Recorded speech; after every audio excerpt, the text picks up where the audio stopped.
kita akan belajar tentang posisi.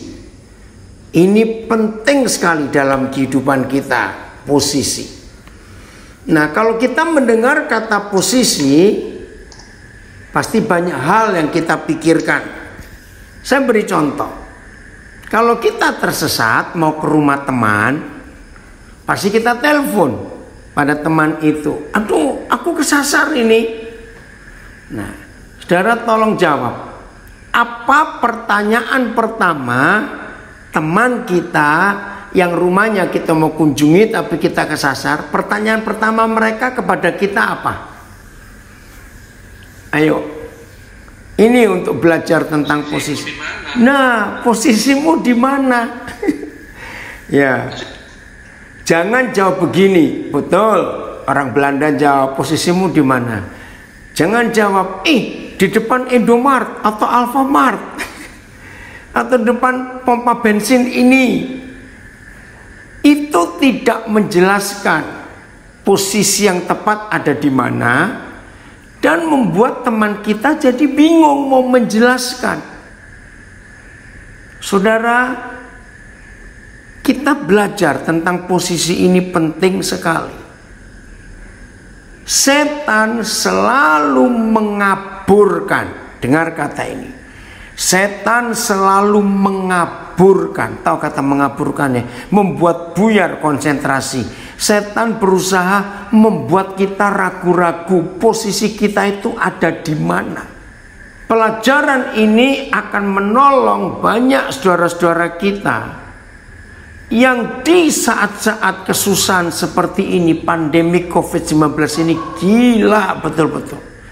Membuat hidup jadi jungkir balik, kacau balau. Orang PHK luar biasa, kesulitan ekonomi. Belum lagi kalau satu orang positif, maka yang di sekitarnya jadi diributin juga. Aduh, ngeri. Tapi saudara, kalau saudara dan saya tidak goyah tentang posisi kita di hadapan Bapa di surga,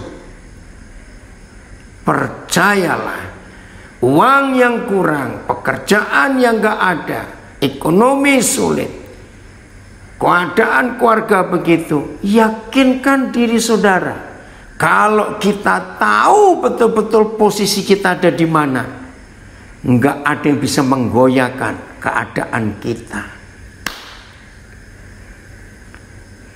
Suatu hari saya baca tulisan yang mengagetkan. Sebuah pertanyaan dalam tulisan itu. Siapa yang berani membangunkan seorang raja atau seorang presiden tengah malam jam 2 pagi? Saya pertama mikir, ngapain ditanya? Tapi ketika saya mendengar jawabannya, saya terbelalak dan saya bilang, wow, betul. Yang bisa membangunkan seorang raja, seorang presiden tengah malam, dan presiden atau raja tidak marah. Kalau yang membangunkan anaknya yang masih kecil, Pak, minta minum. Betul tidak, saudara? Waktu itu dijelaskan, saya yang menangis. Betul. Posisinya anak. Maka itu tidak takut membangunkan papanya, walaupun papanya presiden. Maka itu berapa hari ini viral di sosial media, ya, setelah Gibran anak presiden menang jadi wali kota Solo, lalu ada meme ya, fotonya Jan Etes, ya, wajahnya memang gemesin Jan Etes. Terus ada tulisan, seorang anak ditegur wali kota, lapornya ke presiden. Ngerti nggak? Pak, itu hebat sekali. Ya, jadi Jan Etes ditegur wali kota yang adalah papanya. Nah, Jan Etes ini cucu kesayangan Presiden Joko Widodo. Ya, dia lapor ke kakeknya dong, yang presiden. Saudara, itulah fakta. Kalau kita tahu posisi kita ada di mana. Izinkan saya mengatakan kalimat ini bukan untuk nakut-nakutin, tapi ini penting. Di masa COVID-19 yang makin merajalela ini, saudara, tidak sedikit posisi iman anak-anak Tuhan itu geser. Maka itu saya tanya tadi pertama, kalau kita mendengar kata posisi, muncul apa? Ada bilang letak, kedudukan, tempat, betul. Nah, ini yang kita mau pelajari. Kita lihat ayat yang pertama. Posisi kita ada di mana setelah kita percaya kepada Tuhan Yesus? Efesus 2 ayat yang ke-6. Efesus 2 mulai ayat yang ke-6. Ini posisi kita. Maka itu yang masih takut, saya tutup aja videonya ya kalau putus-putus. Maaf. Maka itu kalau masih takut, bukan berarti kita boleh sembrono dan hati-hati, tidak. Tapi kalau ada yang khawatir takut tentang COVID ini, mungkin posisi saudara tidak tepat di koordinat atau kedudukan atau letak yang benar. Ingat ilustrasi Jan Etes tadi? Oke. Dan di dalam Kristus Yesus. Wow. Jelas sekali menurut firman ini, posisi anak-anak Bapa di surga, posisi orang benar itu ada di dalam Kristus Yesus. Di dalam Kristus Yesus itu posisi orang benar, bukan orang Kristen. Maaf, menyebut diri Kristen belum tentu orang benar. Maka itu yang di dalam Kristus posisinya bukan semua orang Kristen, tapi orang benar. Apa itu orang benar? Orang benar itu mantan orang salah yang dibenarkan oleh kebenaran. Saya ulangi, apa itu orang benar? Orang benar itu adalah orang mantan orang salah yang dibenarkan oleh kebenaran. Itu dia. Saudara, dalam 2 hari ini saya cukup sibuk. Bukan cuma sibuk karena saya harus melayani. Contohnya hari ini saja saya harus 3 kali mengajar. Tapi 2 hari ini disibukkan oleh beberapa saudara, termasuk beberapa anak-anak saya yang dinyatakan positif COVID. Dan sudah berapa hari sebelumnya, Andre, terima kasih, Papa senang kamu hadir. Waduh, saya harus menguatkan, harus menghibur. Tadi satu ada di rumah sakit, ini ikut gabung di Facebook. Seharusnya Selasa kemarin pulang, sebab sudah 2 kali Selasa. Ternyata belum. Dokternya bilang bukan masalah positif, tidak, karena virus yang bekerja dalam tubuhnya sangat berbahaya, diizinkan supaya total. Terus saya bilang, nikmati. Saya bilang, UAS-mu, ujian akhir semestermu belum selesai. Saya bilang begitu. Semua ya yang mengalami itu, saya bilang kuliah dengan Tuhan dan nanti pasti naik tingkat. Saudara, kemarin sore seorang anak saya lagi telepon, aduh nafas sudah sesak. Agak malam dapat telepon, cari rumah sakit belum dapat. Puji Tuhan akhirnya dapat malam.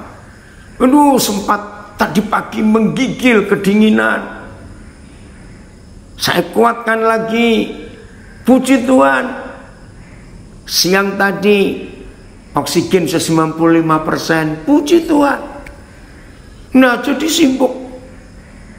Berapa hari yang lalu anak saya, istrinya, ayah mertuanya langsung tiga-tiga dibawa satu ambulan. Itu kalau nggak salah hari Rabu atau Kamis. Oh maaf, minggu yang lalu, Senin. Ini hari apa? Senin ya. Aduh, sudah cukup panik juga. Bayangkan 3 orang sekaligus. Saya kuatkan, puji Tuhan. Yang satu boleh pulang, yang 2 masih di rumah sakit. Dikuatkan lagi. Saya telepon kiri kanan menguatkan mereka. Nah saudara, kalau posisi kita di dalam Kristus, puji Tuhan, dari New Jersey hadir juga. Ya Kos, ini dari New Jersey hadir, dari Ternate hadir Kos, ikut ya, dari Nganjuk ikut juga ya, dari berapa tempat ini ya, maaf saya, Semarang ada juga. Rame New Jersey ya. Oke, kembalikan ayatnya itu, Efesus 2 ayat yang ke-6. Jelas kalimat pertama saja sudah menguatkan hati kita ya, sudah menguatkan. Dan di dalam Kristus Yesus, kita ini posisinya ada di dalam hidup Tuhan Yesus Kristus. Puji Tuhan, kelapa gading juga hadir. Saudara perhatikan, kalau posisi saudara dan posisi saya sebagai orang benar, lagi sekali, apa itu definisi orang benar? Mantan penjahat yang dibenarkan oleh kebenaran, maka kita ada di dalam Kristus Yesus. Terus ia di sini bukan Tuhan Yesus. Ia di sini adalah Bapa di surga. Ya, iya, Bapa di surga telah, bukan akan, telah apa? Telah membangkitkan kita juga. Wih, ini kan luar biasa. Sudah di dalam Kristus Yesus, ternyata kita telah dibangkitkan oleh Bapa, oleh Tuhan Yesus juga. Dan ini posisi yang lebih hebat lagi. Dan memberikan tempat bersama-sama dengan Dia di surga. Halo, saudara bisa berkata amin? Di mana posisi kita? Di surga. Jadi kita masuk surga bukan nunggu kita mati dulu. Tidak. Sejak kita percaya Tuhan Yesus, kita bertobat, saudara, lalu kita disembunyikan di dalam Kristus Yesus, dan Bapa di surga membangkitkan kita bersama-sama dengan kebangkitan Tuhan Yesus, lalu memberi tempat kepada kita, menempatkan kita bersama-sama dengan Dia di surga. Ini nggak main-main. Wah, luar biasa posisi seperti ini. Oh ya, tadi Pak Daniel Kristi baru muncul. Terima kasih, pujian pertama tadi, semua baik, semua baik. Lagu yang sangat indah dan memberkati semua orang.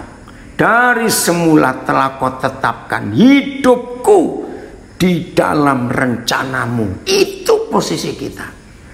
Tapi saya ingin saksi sedikit ya. Saudara, penggubah lagu itu orang Solo, namanya Budi.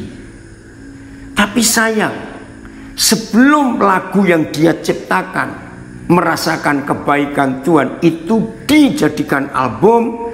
Yang nyanyi pertama Wawan Yap, anak saya, dengan Jeffrey S. Chandra. Pak Budi ini meninggal karena sakit paru-paru. Umur 29 tahun. Saya nggak pernah ketemu. Tapi ketika lagunya hit, Di gereja-gereja dinyanyikan, saya diberkati dengan lagu itu. Lalu saya tanya anak saya yang nyanyi, di mana? Oh, sudah meninggal. Saya kaget. Lalu di mana istrinya? Ternyata istrinya dari almarhum Pak Budi yang ngarang lagu itu ada di Cimahi, Jawa Barat. Punya anak satu. Waktu Budi meninggal, anak ini masih umur 4 atau 5 tahun. Dan anak ini cacat bisu tuli, tapi jenius. Nah, setelah saya tahu mereka dua jandanya ini dan anaknya di Cimahi, saya datangi. Saya kaget. Mereka kos di rumah petak. Aduh, saya nggak sampai hati. Saya pindahkan mereka. Saya tanya, kenapa kamu di sini? Karena anaknya bisu tuli, ada sekolah luar biasa itu adanya di Bandung. Dan betul. Nah, sekarang anaknya sudah kerja, walaupun bisu tuli bisa kerja. Saudara, Tuhan memelihara mereka dengan cara yang luar biasa. Nah, kalau saudara ada ingin tahu, ingin memberkati, karena kita diberkati, minta saya nomor teleponnya, saya beri. Nah, anak itu namanya Aldo, manggil saya papa. Dia suka nyanyi. Nah, bisu tuli kok nyanyi? Ya, dia bilang, Pak, Aldo mau nyanyi. Gimana nyanyinya? Dia nulis. Waktu itu ada SMS, belum ada WhatsApp. Sekarang sudah ada WhatsApp. Nah, itu kesaksian. Terima kasih Pak Daniel, tadi milih lagu itu. Saya lanjutkan. Jadi menurut Efesus 2 ayat 6 ini, saudara, posisi kita tidak main-main. Betul tidak? Nah, maka itu maaf, hati-hati harus, berjaga-jaga harus, tapi takut tidak. Tahu nggak bedanya berhati-hati dengan takut? Memang tipis bedanya. Yang masih ketakutan karena COVID-19 ini, berarti posisi saudara tidak sedang di dalam Kristus Yesus dan saudara tidak sedang di dalam sorga. Hati-hati harus, karena kita masih ada di dunia. Tapi jangan takut karena posisi ini. Nah, saudara, iblis paling tidak suka kalau dia tahu kita di posisi yang tepat. Itu iblis nggak suka. Maka itu diganggu terus, digoyang terus. Ayo hari ini kita ambil keputusan. Yohanes 10 ayat 28. Lihat posisi kita ada di mana lagi. Yohanes 10 ayat 28. Kita lihat firman ini. Terima kasih An. Ini anak saya dari Samarinda yang menunjukkan. Ya, Asen, terima kasih kamu gabung. Baik, orang Kanaan gabung juga. Ya. Dan aku memberikan hidup yang kekal kepada mereka. Kepada siapa? Saudara dan saya yang menjadi domba-domba Tuhan Yesus karena kita percaya Dia. Saya ulangi, Yohanes 10:28. Dan aku memberikan hidup yang kekal kepada mereka, dan saudara dan saya pasti dijamin loh, tidak akan binasa sampai selama-lamanya.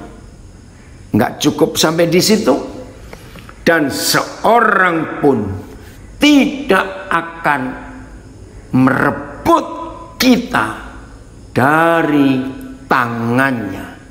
Tidak akan. Ini posisi kita, dan ini jaminan yang luar biasa.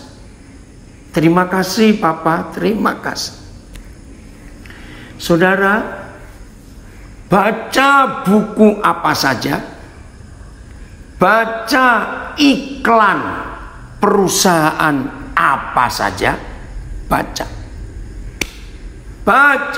buku apa saja, tidak ada yang berani membubuhkan 5 huruf ini pasti. Ya, oke, saya baca dulu.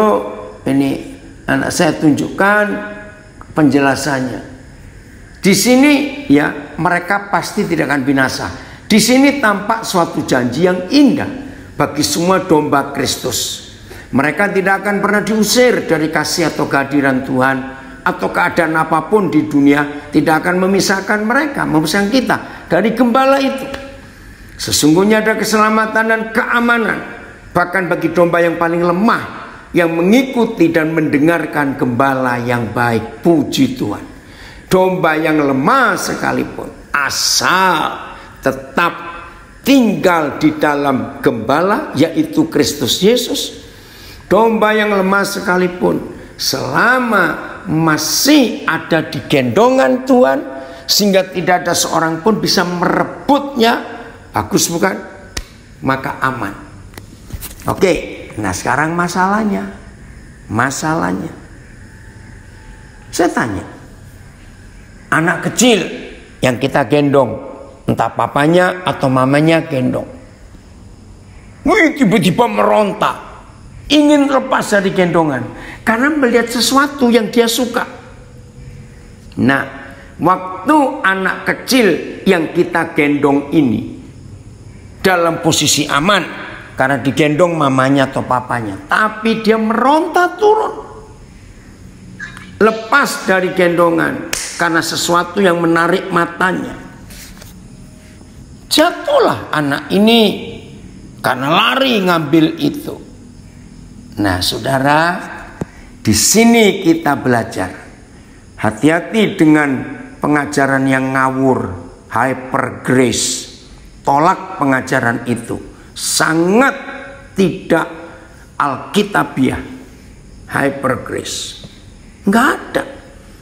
Tuhan kita tidak hiper, Tuhan kita itu balance. Perhatikan, seimbang.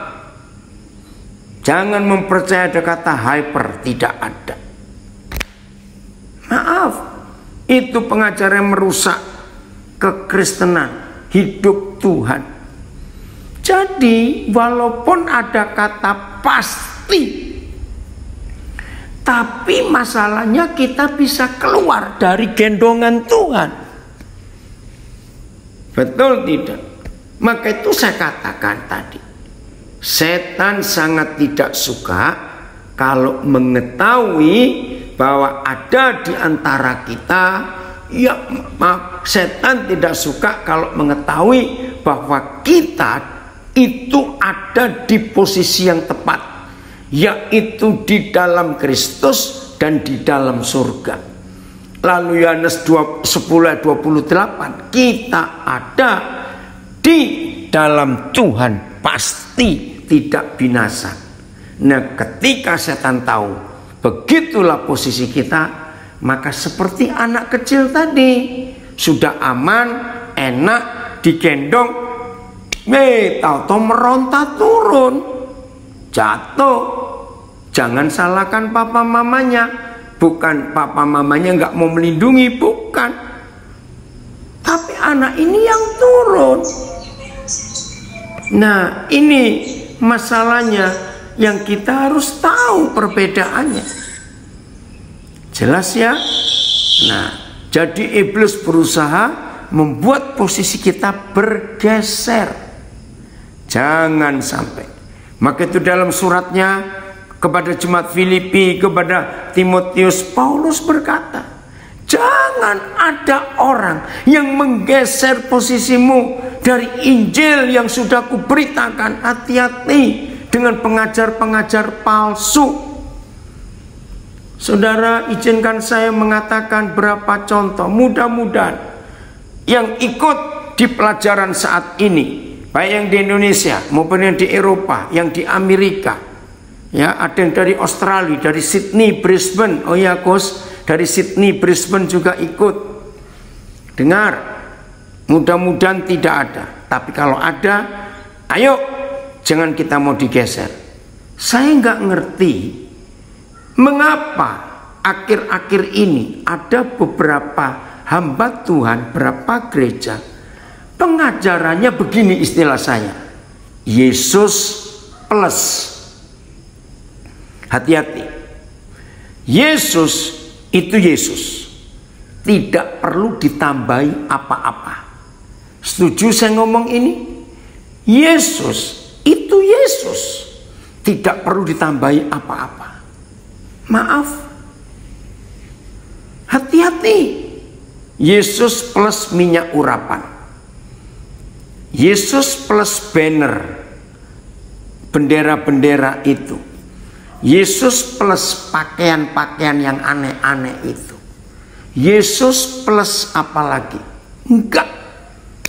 Saudara, dalam nama Tuhan Yesus, perhatikan posisi saudara dan posisi saya jangan mau digeser oleh si jahat dengan mengesampingkan Tuhan Yesus, lalu ditambahi minyak urapan, anggur perjamuan, kan jadi jimat.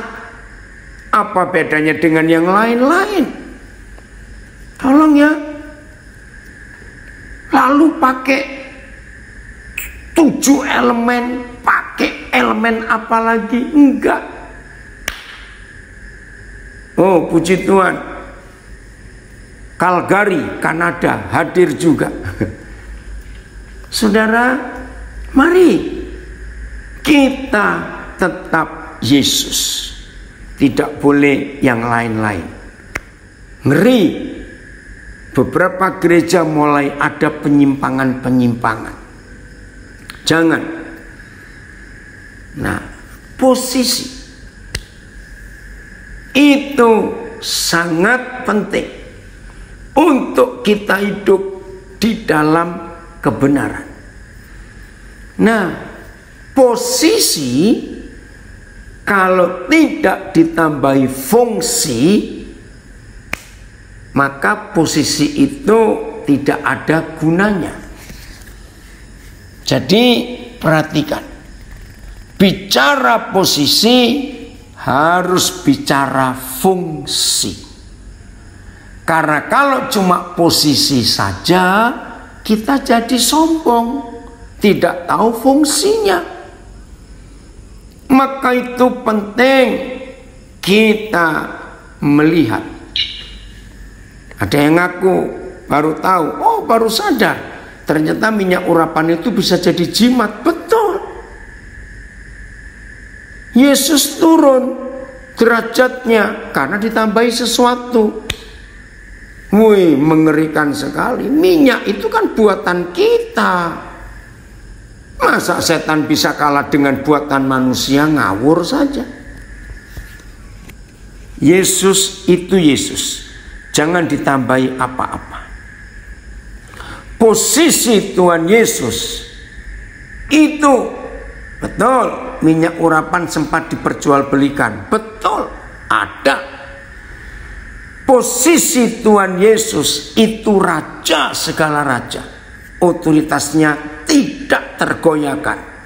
Bahkan Papa sendiri mengatakan semua nama dan segala sesuatu sudah diletakkan di bawah kaki Kristus. Luar biasa.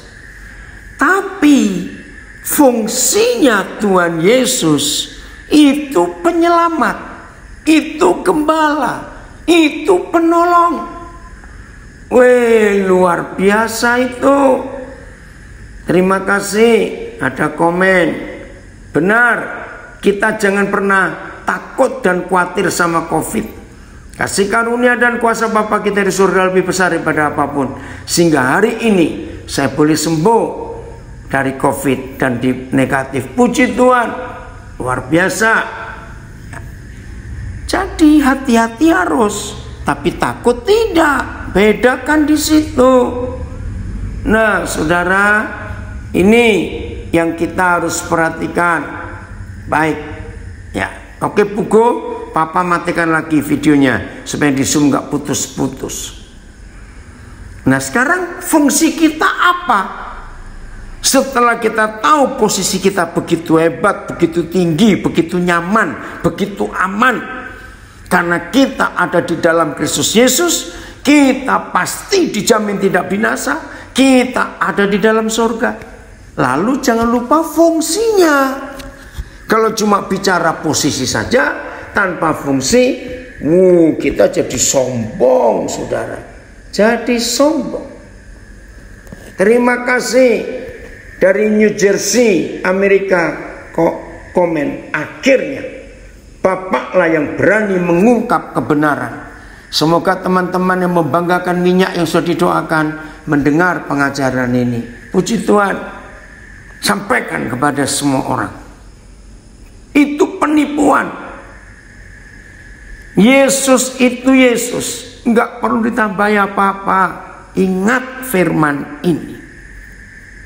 Oke, sekarang fungsinya. Apa fungsi kita? Seperti panggilan nenek moyang iman kita, yaitu Abraham. Nggak usah dibaca ayatnya, semua kita tahu. Kejadian 12 ayat 1 dan 2. Abraham dipanggil. Puji Tuhan. Ya, Abraham dipanggil, lalu diberkati, dan fungsinya jangan lupa untuk menjadi berkat. Saya ulangi, dipanggil, diberkati, tapi nggak stop hanya untuk dia sendiri, tapi jadi berkat. Luar biasa, saudara. Ayo hidup seperti itu.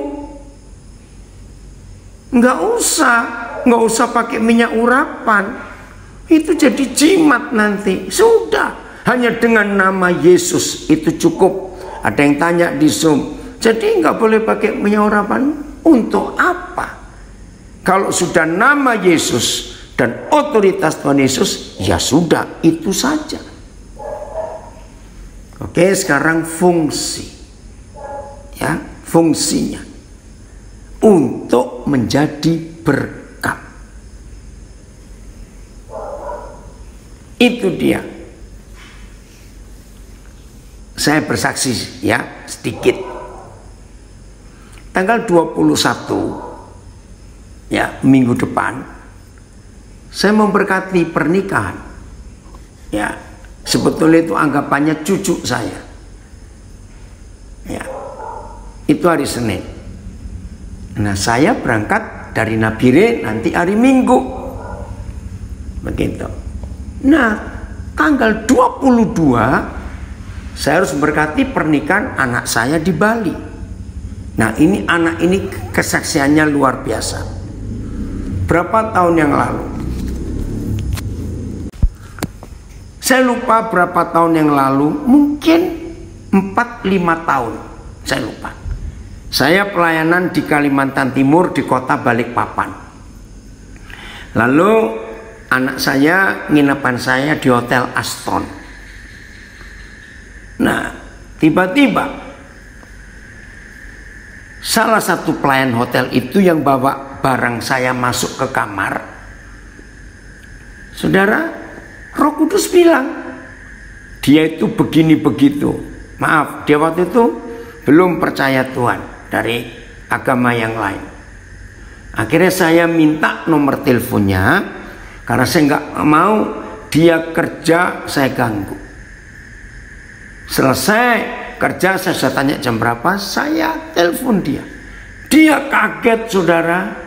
Kenapa? Oh, dari Jerman gabung. Jerman, ya Rusdi, papa lupa ini. Yos, kamu Jerman di bagian utara. Ya, Kos dari Jerman hadir.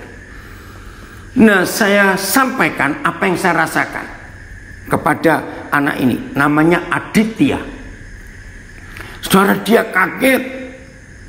Tuhan jamah hidupnya luar biasa. Mulai hari itu dia panggil saya papa, karena memang dia nggak punya papa. Saya nggak mengajak dia jadi pindah agama Kristen, tidak. Tapi sejak hari itu dia kontak saya. Ringkas cerita, satu hari dia ambil keputusan untuk percaya Tuhan Yesus. Dimuridkan, nah minta dibaptis. Dan dia minta saya yang baptis. Puji Tuhan, saya siap untuk baptis. Dari Brisbane gabung satu lagi. Saudara, nah tanggal 22 ini dia menikah di Bali. Saya baru tahu kemarin malam kalau ada peraturan dari Gubernur Bali, mulai tanggal 18 semua tamu yang masuk ke Bali harus punya bukti swab, bukan rapid lagi. Nah, karena beritanya baru tadi malam, maka tadi ini saya ngurus. Ternyata di Nabire hanya ada rapid, tidak ada swab. Itu mesti ke Jayapura. Waduh, nggak mungkin.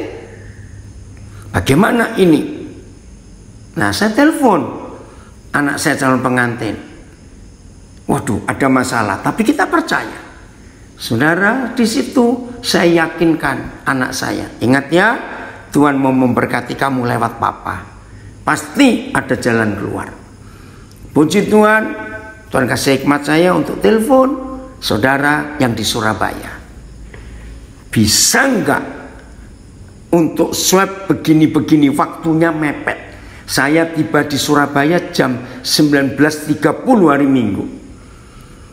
Senin malam tanggal 21 saya harus terbang ke Denpasar. Jadi saya cuma punya waktu Senin pagi sampai malam itu sebelum saya berangkat. Waduh, apa yang diputuskan pertama tadi?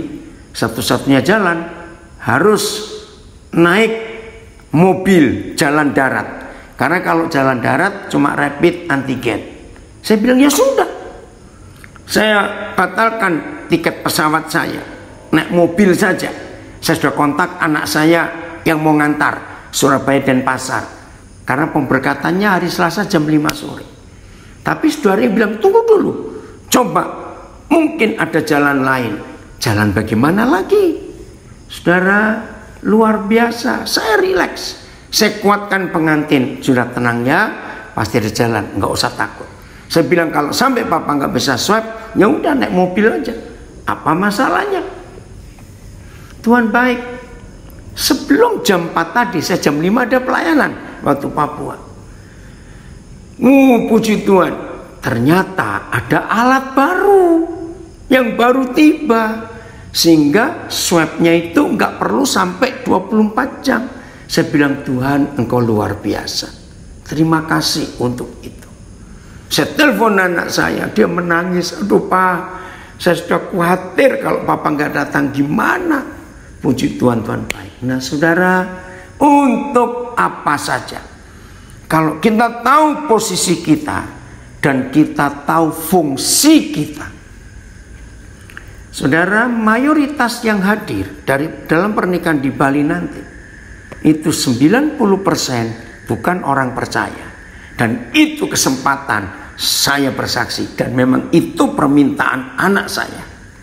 Terima kasih Tuhan, itu luar biasa. Maka itu sekarang mari, setelah bicara posisi, kita bicara fungsi, yaitu fungsi diberkati untuk menjadi berkat. Amin kan ini? Maka itu kalau posisi kita sudah diberkati, tapi kita nggak pernah mikir untuk jadi berkat, salah. Harus jadi berkat dalam hidup ini. Itu permintaan Tuhan. Fungsi kita berguna betul-betul. Oke, kita belajar tentang Yusuf. Masih ingat ya? Posisinya dalam penjara, posisinya difitnah, tapi posisi imannya Yusuf itu luar biasa.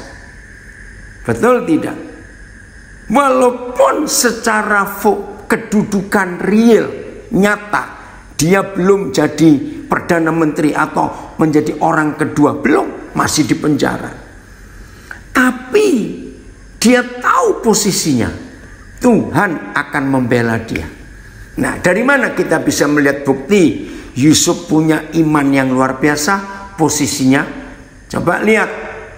Bukakan Mazmur 105. Ya, ayat yang ke-17 sampai 19. Puji Tuhan, ada yang komen di Facebook. Wow, keren, amin. Puji Tuhan, kesaksiannya luar biasa. Tuhan kita hidup dahsyat. Betul. Mazmur 105, lihat posisi Yusuf. Tapi dia tetap berfungsi.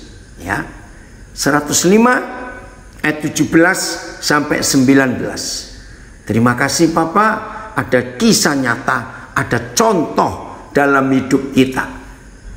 Mazmur 105 ayat 17 mulai. Ya, manaan? Diutusnyalah seorang mendahului mereka. Saudara perhatikan, nyanya huruf besar. Diutusnyalah seorang mendahului mereka. Mendahului siapa? Keturunan Israel. Sebab kalau nggak ada Yusuf di Mesir, Israel punah di dunia. Tolong perhatikan loh saudara. Ini yang luar biasa. Kalau tidak ada Yusuf di Mesir, Israel punah karena kelaparannya dahsyat. Maka itu pemazmur menulis, sebab Yusuf juga beriman. Diutusnyalah, nyanya huruf besar. Padahal kan terang-terangan kakak-kakaknya yang menjual Yusuf ke Mesir. Betul tidak? Tapi Yusuf tahu posisinya. Bukan mereka yang menyuruh aku ke Mesir, tapi Papa di surga. Ini iman orang benar. Kalau tahu posisinya. Diutusnyalah seorang mendahului mereka. Yusuf. Nah, gak enak. Kalimat berikutnya itu gak enak. Diutusnyalah. Nyanya adalah Papa di surga. Seorang mendahului mereka, namanya Yusuf. Diutus untuk lihat yang dijual menjadi budak. Apaan? Itu posisi Yusuf secara fisik, dijual sebagai budak. Tapi posisi iman Yusuf bukan budak. Bukan. Karena yang mengutus Yusuf bukan kakak-kakaknya, tapi Tuhan. Nah, di mata Tuhan, Yusuf menempatkan posisinya adalah orang benar. Lihat, kalau tidak tahu posisi imannya, saudara lihat ayat 18. Bagaimana Potifar sakit hati karena tuduhan dan fitnahan istrinya. Dibilang Yusuf mau memperkosa istri pejabat tinggi loh. Potifar itu pejabat tinggi. Pantas dia dendam pada Yusuf. Bagaimana mereka memenjarakan Yusuf? Mereka mengimpit kakinya dengan belenggu. Lehernya masuk ke dalam besi. Saudara perhatikan. Bukan dibelenggu, bukan dirantai. Kakinya itu dijepit.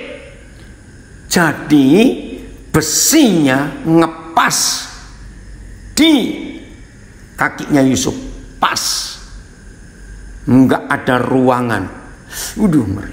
Lehernya pun dimasukkan besi. Kalah anjing gila. Posisi fisik Yusuf sehancur itu, serendah itu, dan tidak punya harapan. Tapi posisi imannya, lihat ayat 19. Maka itu saudara, bicara tentang posisi dan fungsi dalam hidup kita murid-murid Tuhan Yesus dan orang-orang benar ini gak main-main. Sampai, nah kata sampai ini yang memberitahu Yusuf, tunggu ya Yusuf, ada batasnya, tunggu. Terima kasih Bapak. Sampai saat firman-Nya sudah genap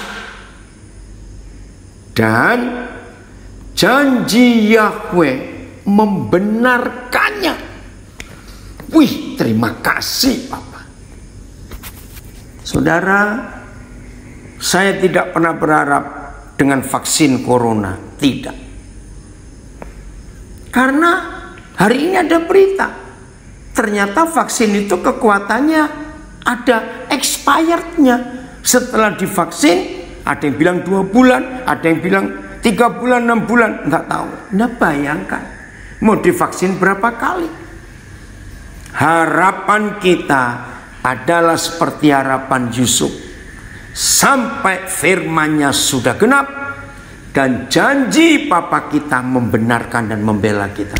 Udah, cuma itu harapan kita. Maka itu obat yang termanjur dari semua orang yang kena COVID adalah hati yang gembira. Maka itu tadi pagi saya dengar berita di rumah sakit mana ya di Jakarta disediakan fasilitas telepon gratis dengan video call untuk pasien-pasien COVID bisa kontak keluarga walaupun dibatasi sehari cuma 3 jam. Tapi tujuan para dokter, kalau orang sakit kontak keluarganya kan nggak boleh kontak orang lain. Jadi dengan video call mereka bisa terhibur, senang. Nah itu meningkatkan imun, kekebalan tubuh kita. Itu kan alkitabiah. Jelas ya saudara. Maka itu, kalau hari-hari ini posisi saudara secara fakta terpuruk, nggak apa-apa.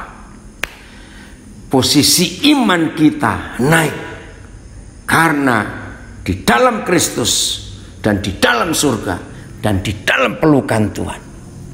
Lalu kita berfungsi. Jelasnya sampai firman-Nya sudah genap. Oke. Lanjut Kejadian 45. Yang di Zoom yang baru tampil Pugu Alexander itu anak saya. Orang Surabaya pasti tahu. Ya. Pugu ini sampai hari ini nggak tahu siapa orang tuanya. Dia ditemukan oleh pengurus panti asuhan Matahari Terbit di Jalan Cendana, Surabaya. Pasti tahu. Waktu dia masih bayi dalam sebuah kardus di depan pintu pagar. Nggak ada yang tahu ini anaknya siapa.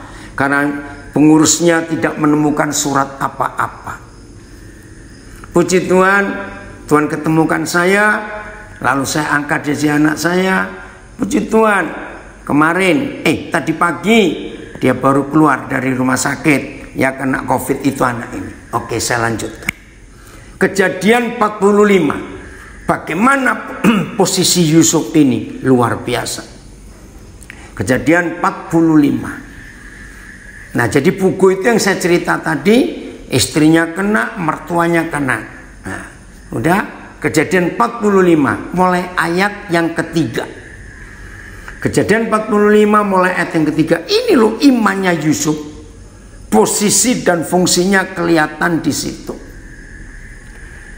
Dan Yusuf berkata kepada saudara-saudaranya, ini pertama kali Yusuf ngaku bahwa dia ini adik yang mereka jual berapa tahun yang lalu, berapa belas tahun yang lalu. Saya baca.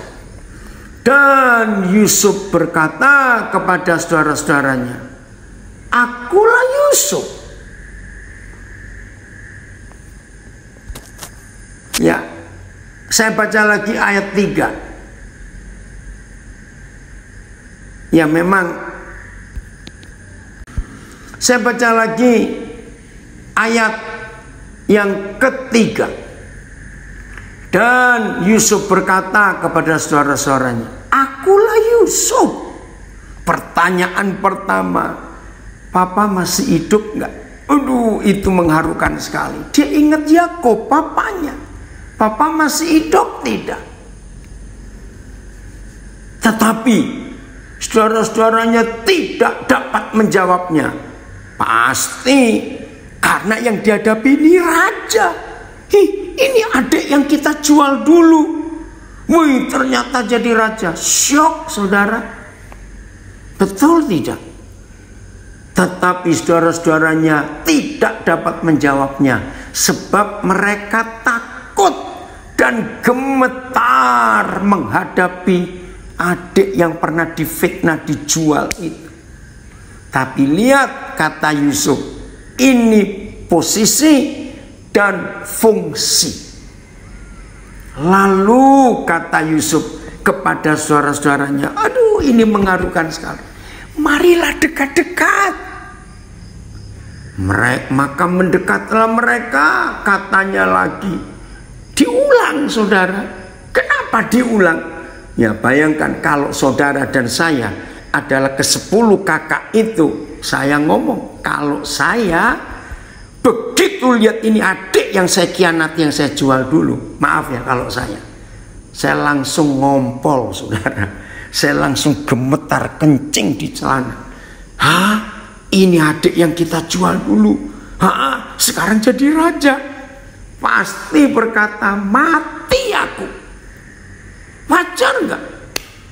Tapi Yusuf ngomong lagi, akulah Yusuf, saudaramu. Weh, luar biasa. Ya, saya ulang, akulah Yusuf, saudaramu, yang kamu jual ke Mesir. Jelas dia ngomong yang kamu jual. Tapi lihat ayat 5. Lagi sekali kita bicara posisi, bicara fungsi sekarang. Tetapi sekarang janganlah bersusah hati dan janganlah menyesali diri. Perhatikan kata-kata Yusuf ini yang buat saya kaget. Karena kamu menjual aku ke sini. Yusuf gak akan lupa, mereka kok yang menjual adik bungsu ini ke Mesir. Karena kamu menjual aku ke sini. Saudara perhatikan, Yusuf itu sadar mereka 10 kakak itu yang menjual. Maka itu dia berkata begini, tetapi sekarang kakak-kakakku, janganlah bersusah hati, janganlah menyesali diri, karena kamu menjual aku ke sini. Jelas. Tapi dia menjawab. Dia melanjutkan. Karena fungsinya. Sebab untuk memelihara kehidupanlah Tuhan menyuruh aku mendahului kamu. Orang Jakarta bilang ini gila. Jelas kakak-kakaknya yang menjual dan menyuruh ke Mesir. Tapi posisi Yusuf tahu Tuhan yang menyuruh. Lewat kamu kakak-kakak. Maka itu meninggalkan tahun yang paling jelek selama hidup manusia, atau tahun 2020 ini. Tahun yang jelek, tahun yang kacau, tahun yang menakutkan, banyak orang mati gara-gara COVID. Keluarga hancur, ekonomi hancur. Tapi ingat, setan merusak tahun ini. Yakinkan posisi saudara dan posisi saya. Kita harap tahun 2021 ada perubahan yang luar biasa. Karena kita tahu posisi kita dan kita tahu fungsi kita. Maka itu tinggalkan, ya, tinggalkan semua kepahitan, kejelekan, kehancuran tahun 2020 ini. Ayo kita melihat ke depan. Ada apa yang Tuhan mau kerjakan untuk kita di tahun yang akan datang. Yang kurang berapa hari ini, kita masuki 2 minggu kurang lebih.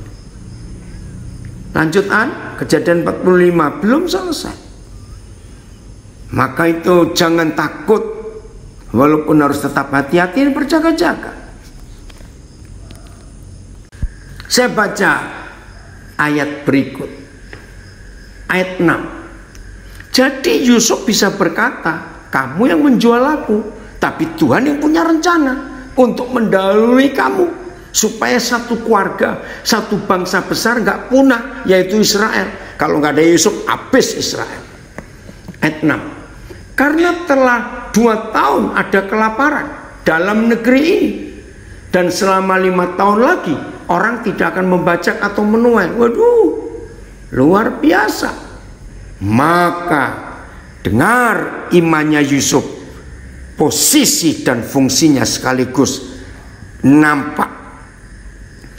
Maka Tuhan telah menyuruh aku mendahului kamu. Tuhan, ini gila. Nah, saya baca ayat 7. Maka Tuhan, nah ini kan aneh Yusuf ini menjelas kakak-kakaknya. Karena Tuhan telah menyuruh aku mendahului kamu untuk menjamin kelanjutan keturunanmu di bumi. Artinya, kalau nggak ada Yusuf, nggak ada Musa, nggak ada Daud, nggak ada Tuhan Yesus. Ngerti nggak? Jadi Yusuf tahu fungsinya dan dia tahu posisinya untuk menjamin kelanjutan keturunanmu di bumi dan untuk memelihara hidupmu sehingga sebagian besar daripadamu tertolong. Saudara yang masih kecewa dengan orang-orang yang menjerumuskan, memfitnah, merugikan, menipu, merampok saudara, stop, ampuni, lepaskan pengampunan untuk mereka. Sebagaimana Yusuf melepaskan pengampunan untuk kakak-kakaknya. Maka itu ayat 8. Kalau saya berkata sadis, jadi bukanlah kamu yang menyuruh aku ke sini, tetapi Tuhan. Dialah yang telah menempatkan aku sebagai bapak bagi Firaun, sebagai tuan atas seluruh istananya, dan kuasa atas seluruh tanah Mesir. Ini luar biasa. Ini bagian terakhir saudara untuk kita kenali firman ini. Yang belum pernah tahu, hari ini saya beritahu. Hebatnya Yusuf yang tahu posisi dan fungsinya. Hebatnya Yusuf yang tidak kecewa dan balas dendam kepada kakak-kakaknya yang memfitnah, kepada kakak-kakak yang menjual dia sampai Mesir. Dia tidak dendam pada istri Potifar yang memfitnah habis-habisan sampai dia divonis seumur hidup tanpa diadili dan tidak boleh membela diri. Yusuf mengampuni semua. Maka itu saudara yang akan meninggalkan tahun 2020 ini dan saudara masih belum mengampuni orang-orang yang selama tahun ini merugikan saudara, menjerumuskan, menghancurkan, memfitnah, menjelek-jelekan, menipu, pokoknya apa saja. Rugi kalau tidak mengampuni. Ampuni, berkati mereka. Serius. Ini yang Tuhan ingin kita pelajari dalam hidup ini. Betul, luar biasa Yusuf memaafkan yang bersalah dan total lagi. Oke? Nah, bagi yang belum tahu supaya tahu ya, ini penting ayat 8 Kejadian 45. Yusuf adalah satu-satunya orang di dalam seluruh Alkitab, Kejadian sampai Wahyu, Wahyu balik ke Kejadian. Jangan bilang susah untuk memaafkan. Yusuf adalah satu-satunya orang yang tercatat di Alkitab yang diberi kuasa untuk mewakili Bapa, Putra, dan Roh Kudus. Hebat enggak saudara? Saya pertama kali diberitahu ini. Baca lagi, cobaan buka Kejadian 45 ayat 8, itu mengagumkan. Maka itu hari ini tema kita bicara posisi kita di hadapan Tuhan, posisi kita di hadapan setan-setan, harus tahu, dan fungsi kita. Jadi bukanlah kamu yang menyuruh aku ke sini, tetapi Tuhan. Satu, Dialah yang telah menempatkan aku sebagai papa bagi Firaun, papa di surga. Dua, dan Tuhan atas seluruh istananya. Tuhan, itulah Yesus, Papa, Tuhan, Putra. Yang kedua, kuasa atas seluruh tanah Mesir, Roh Kudus. Bayangkan saudara, tidak ada orang lain yang pernah dipercaya pencipta alam semesta untuk mewakili tiga itu, Bapa, Putra, Roh Kudus. Hanya Yusuf. Maka itu saya minta di dalam kasih Tuhan dan nama Yesus, yang ikut belajar, baik yang mendengar rekaman audio lewat Zoom, Facebook, dan Instagram. Kalau saudara mau meninggalkan tahun ini, masuk tahun yang berikut, jangan ada musuh. Jangan. Ini serius. Kalau kita meninggalkan tahun ini tapi masih ada dendam, kekecewaan, nggak terima, mau membalas, mau menuntut, rugi. Karena Papa menyediakan hal-hal yang luar biasa. Ini yang Tuhan ingin kita alami dalam hidup. Maka itu mari kita tinggalkan tahun ini dengan semua kepahitan, kejengkelan, kemarahan kita, mungkin ada yang sakit hati, tinggalkan semuanya.